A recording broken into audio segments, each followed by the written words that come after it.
আল্লাহকে জিজ্ঞেস করে, আল্লাহ আপনার বান্দার রমজানের এই নেকিটা 70 লিখতাম নি।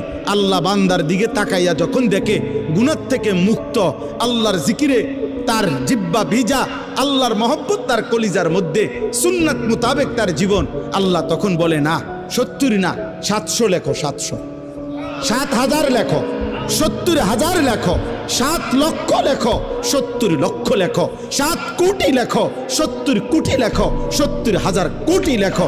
এক সেজদা, এক সেজদা, একবার সুবহানাল্লাহ বললে আল্লাহ বলে লেখো 70,000 কোটি সুবহানাল্লাহ লেখো। কোন বেলায় আল্লাহ মহব্বতের জোশে, আল্লাহ তার মায়ায় আল্লাহ বলে, ফেরেশতা তুমি লিখো না, আক্তুবু, আমি আল্লাহ নিজেই লিখবো। এই নেকি তুমি দিয়া পারতা না, আমি দেবো আমার বান্দার নেকি। বলেন বাপ, বলেন। আহাজ